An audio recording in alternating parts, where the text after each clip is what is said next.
I'm going to talk about persistent memory in mission-critical architecture, some hows and whys. And usually, the bulk of discussion in a conference like this is involved with the devices and speeds and feeds and how they compare with other devices and speeds and feeds. And I'm going to talk a little about the overall how to use it in a mission-critical architecture.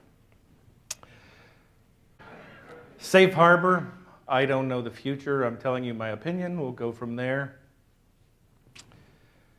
There's a dizzying diversity of data right now. If you think about what we do, why we do it, and things that didn't exist 5 years from now, it's pretty amazing. The idea of things that were on the cusp of discussion just a few years ago, like IoT, and moving compute near the data, and fabric-based solutions, composable infrastructures and architecture. The idea of artificial intelligence weaving its way through the data actually being used actively as opposed to a storage.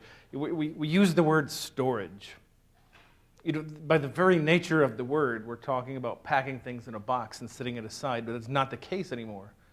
Yes, it's storage, but it's actively moved data, actively touched data, and it's changed how we touch that data. It changed how the pipes go to the data. It's changed what we do with it, the power needed to run the data, the form factor. Everything has been changed. Everything is changing, and it's an interesting time to be alive and be involved in this. So the number one thing you do when you're trying to design a new system is design something that covers the most use cases. Now, in general, I spent many a year working for a large OEM designing servers and large-scale architectures at IBM. And this is a rule of thumb. You can come up with 100 exceptions to what I'm going to say, but general rule of thumb, you have a small, a medium, and a large system. And you try to cover the market with those three, but what you get is 3 sizes of T-shirt. Maybe it's a little too small, maybe it's a little too large. And you try and build mission critical off of that, and what you get is a scenario where you have a box that is not going to be turned off for 5 years, and inside that 5-year window, you've got to live with what you've got in there. So what happens is you over-provision. You design points that are, in general, rough rule of thumb from what I've seen in my lifetime, maybe 20% utilization on day one of building a server. So you move to things like virtualized servers on large 4-socket boxes. You move to the whole birth of the idea of fabric and composable infrastructure is designed to get around that. What we want is a one-size-fits-all building block or set of building blocks that can be used to do most anything. So one of the things you see, there is no let's change everything and go to a whole new way. Everything is a shade of gray in an existing architecture. How do you do the least damage to the existing architecture while adding value? And value is almost always in terms of make it less expensive, make it denser, and to make it faster. So that's the idea. How do we get something that's as generic as possible in a customized world? So memories are obviously what we're talking about in this particular conference. So they're evolving for these applications. You think about these compute farms are leaning heavily towards the idea of machine learning and AI. The notebooks and laptops, more powerful, doing more things. IoT didn't exist a few years ago, but now everything from how often the freezer door in a grocery store is opened to the average temperature in that freezer, to how many times you switched channels during the Super Bowl. These things are tracked. Everything is tracked. Massive, massive data flow.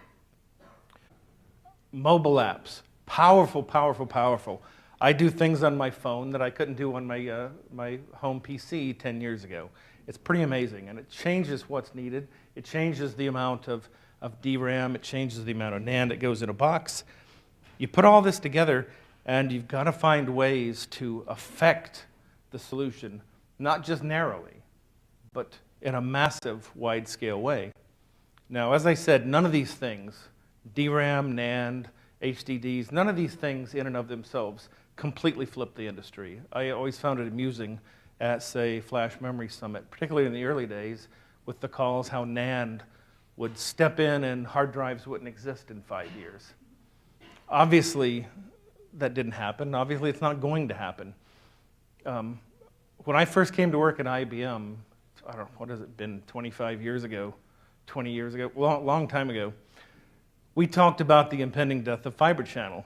Well, we see how that's come along. You know, these things don't die. They last, they have their place. Another shade of gray.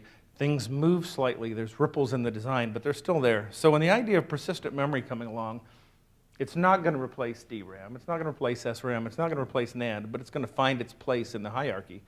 And there's a couple things it's specifically going to do that I find very interesting. Allowing for larger capacity SSDs is a basic concept we should all be thinking about. When you design a large capacity SSD, large capacity SSDs are really meant as a hard drive replacement, a ripple in the wave, so to speak. You need mapping tables that are typically on RAM inside that device. So when you start looking at 50, 60 terabyte devices, big honking monster devices, you have a lot of DRAM in there. And what happens at the same time, we're trying to reduce failure domains by going to different form factors, like ruler and the short ruler, all these small form factors designed for media, even U.2. These things are designed, and M.3s, and they're designed for smaller footprint. But a smaller footprint gets you a smaller failure domain, but gives you less room for the DRAM needed to map the tables that track the physical mapping of the device. So persistent memory can allow for a denser device in the device, which can allow for more capacity. By putting something that's smaller in the device, I have more room for NAND. That's just kind of a basic use for persistent memory, one of the many. You can get around RAM attach point limitations in IMDb. One of the things you'll see in the case of in-memory databases, there's a couple things going on. There are people who use in-memory databases because the in-memory database is the fastest thing they can put their hands on, and they want to be as fast as possible. But there's other people using in-memory databases, not because they absolutely need the speed of DRAM, but because NAND isn't quite fast enough. So there's a shade of gray in there where persistent memory can play. But also, if you'll see the way a lot of people will design an in-memory database, the idea is you don't want to load the channels. You put a DIMM in a channel, it runs at a certain speed. You stick another in that same channel, it throttles back the speed. You stick another in, it throttles back some more. So the idea is you want to have the least number of DIMMs on a populated channel as possible to get the best speed, but you want to use the smallest capacity device because smaller capacity DIMMs are less expensive than larger capacity DIMMs. So you've got a battle. How do you balance this out? And a lot of it depends on what you're most sensitive to, but you may be more sensitive to one thing like cost, but the speed is important as well. So it can be a painful process to decide. We can get around this by putting devices that are denser. You put something that's denser in there, I can get more capacity in the box without clogging up all the slots in the channel. You can reduce a need for non-persistent protective architecture. When you look at an in-memory database, I'm going to focus a lot on that in this talk. Almost everything that goes into an in-memory database, the bulk of what's in there is designed to protect the fact that the DRAM is volatile. In general, if you have 1 terabyte of in-memory database, there's probably 5 or 6 terabytes of back-end storage for saved transaction pages, plus persistent, probably in most cases, SSDs for logging. If the in-memory database was persistent to start with, you can remove the need for some or all of this back-end persistence durability that comes along with the fact that you're trying to protect what you're doing. So where does it fit in the hierarchy? Most people would agree that everything I just described falls somewhere between DRAM and flash. I see persistent memory probably having the most effect on DRAM, but it will definitely have an effect on NAND as well. And actually, in both cases, I think it's a positive effect. In the case of NAND, as an example, a little bit of persistent memory in front of NAND can allow customers to use lower endurance NAND at larger capacity. So there's value to be had. It's not a detriment to anything that exists. it's goodness across the board in my opinion. So DRAM is very useful. We'll talk about how it affects DRAM because I'm going to talk about in-memory database. But it is expensive on a $1 per gigabyte basis. From a value standpoint, it's incredibly valuable, but it's expensive when you're just looking at putting something in it X amount of gigabyte for X amount of dollars. There's capacity point restrictions. I've seen again and again an in-memory database, as an example, being built around a 4-socket box. But the compute needs of the in-memory database could be handled with a 2-socket box, but it was moved to a 4-socket box because the 4-socket box was a parking garage for DIMM slots. And that's just how it's done. Because the bad thing is you don't even want a full parking deck. You want every 3rd slot populated and the others empty to get the best performance. So it's an interesting thing. You go to a big parking deck for DIMM slots, and you want to keep most of it empty for best performance. So it's an ugly mix. So that's something that we can help with there. And DRAM footprint for storage mapping, what we talked about earlier, getting more NAND on the device. So you can get a larger device to replace more HDDs and shift a ripple effect, a butterfly effect down the pyramid. Capacity restrictions, it's a result of doing that. If you have to put small capacity DIMM inside a device, you're taking up space that could be used for NAND. So let's go right into the specific example for in-memory database. So in general, the acid test, the atomicity, the consistency, isolation are all important, but what we're talking about here is the durability. Persistent memory allows a design of durability in the database that you don't get without putting a bunch of other stuff in there. As I described before, typically saved transaction pages in an in-memory database are 5 to 6x larger than the database running in memory itself, which can be large. It takes up a lot of space. So what would that look like? You have a server, and a server is running an in-memory database. Whether it's a 2-socket, whether it's a 4-socket, doesn't matter. You're running the database, and you're logging. You want the log to be durable. The log typically ends up on SSDs. In the past, we've seen it on hard drives. We've seen it on things like the old Fusion I/O cards. You'll see it on PCI, NVMe devices, SAS, SATA devices. It doesn't matter. Logging, I call it high-speed logging, but it's really not that high speed. Most any SSD can handle this. But the key there is it's durable. So you build a design where you have a RAID card attached to a bunch of SSDs, and that's running your logging. Then you have saved transaction pages. Now, if you're running a small database, maybe those saved transaction pages fall inside your server.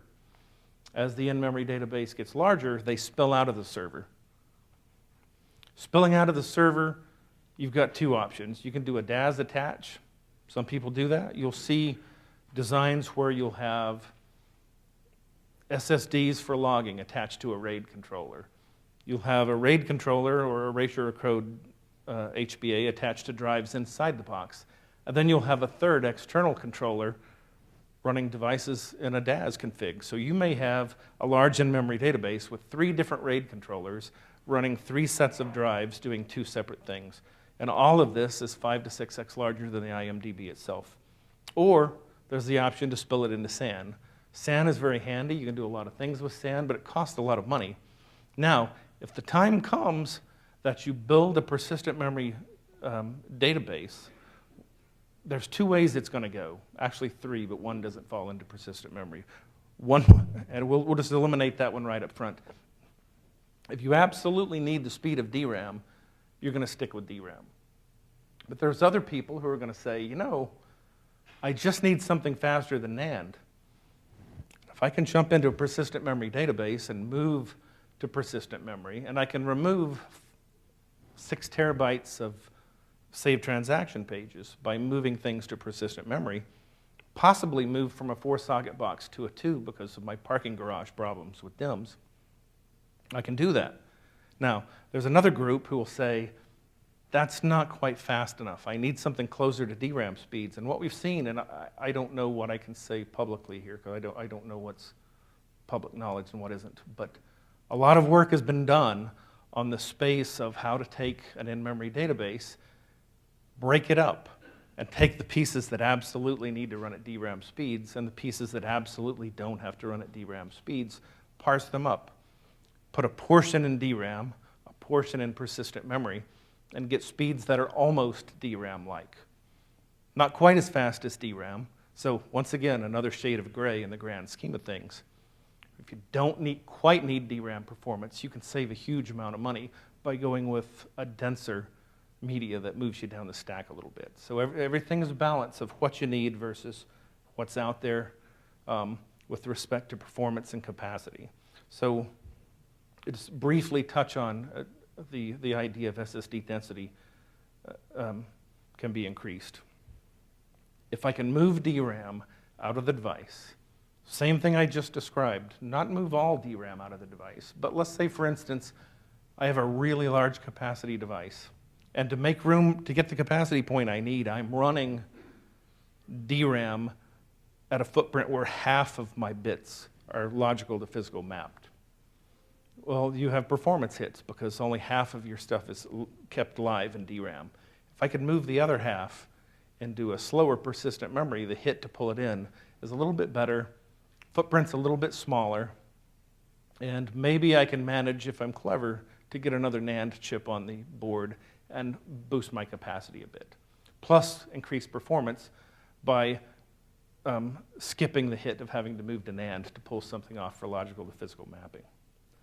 So caching, and there's a bunch of other examples that I just want to touch on briefly because I know I'm out of time. Caching and other similar concepts can totally be enhanced. Another layer, all right, I'm right on time actually. Normally I'm 20 slides left and I got 2 minutes left, so I timed myself perfectly for a change.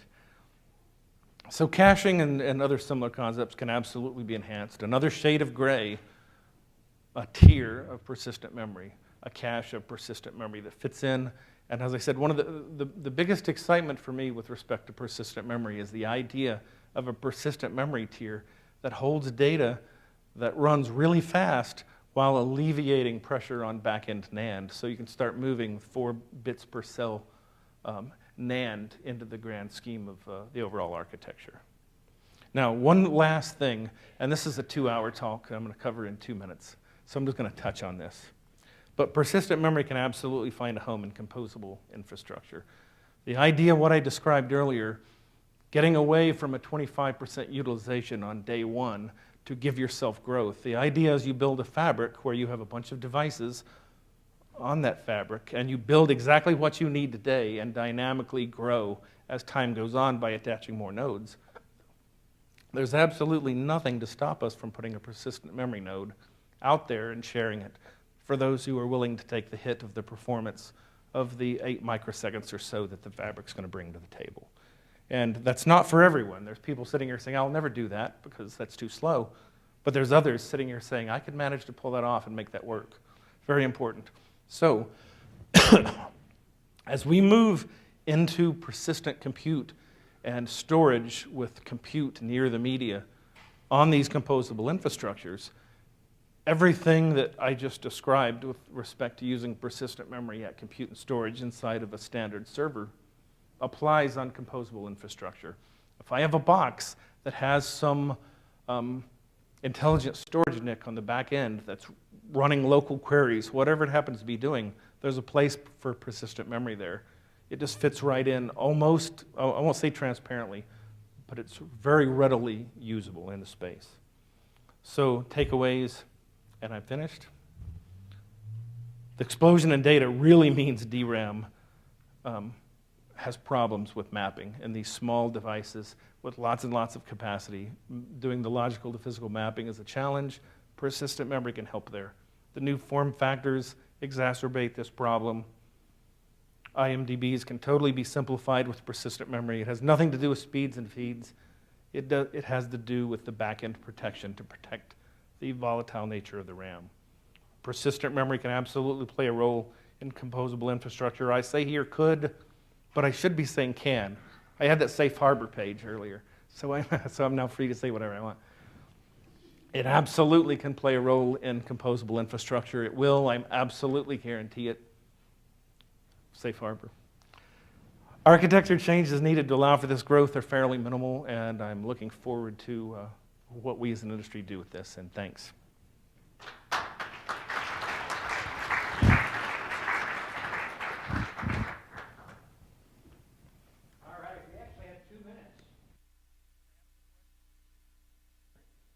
I see a hand up in the front and one coming up the row, so perfect, 2.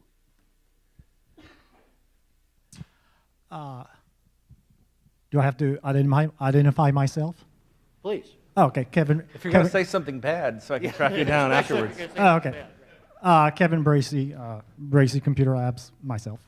So I didn't, due to personal, I didn't arrive here on time. I didn't hear the whole thing, but just listening to portion of it, maybe I'm misunderstanding something, perhaps, but maybe you touched on this kind of type of memory architecture that I just thought about it now, but why not take out the DRAM from the main memory completely? Since currently the NAND flash and DRAM are sort of like fast memory, slow memory, small memory, big memory hierarchy as the persistent memory becomes more ubiquitous. Why not take out the DRAM from the slow memory and put it sort of on a NVDIMP buffer memory and put it behind like a controller, and now DRAM acts as a cache for the NAND flash? How do you think this kind of architecture will work out? Meaning you just completely take out DRAM and rely on the processor's cache to process things faster, and DRAM essentially becomes a cache for the NAND flash. How do you think this kind of architecture will work out? There's 2 answers to the question. The first answer is there are customers who could absolutely do that. There are people doing things that don't need DRAM-like speeds. There are things going on in DRAM right now that go on in DRAM only because there's no other option. And providing another option, that's absolutely true. There are other customers who will not do that. And they will say, I can put a little DRAM in the front, I can have a few tricks to make it look like DRAM speeds, but what happens the occasional miss? And the QoS hit that I take is not acceptable. So it's one of those things. There's absolutely nothing in this world with respect to server design right now where there's 100% one answer for everyone. And this is an example of that. There are people who will absolutely do that. I think there's people in in-memory database space who will say, I can move everything into persistent memory, remove all of my back-end transaction storage, and I can run that way. There's others who will say, I'm going to run a portion in DRAM, a portion in persistent memory, and I'm going to reduce my saved transaction page storage. And there's others who will say, no way, I've got to go all DRAM. All of those guys can be serviced, but there's no one size fits all. So yes, the question's valid. There's people who do that, but it won't fit everyone. There's some people who the QoS of the slower media just won't. All right, let's give the speaker a hand, please. Thank you.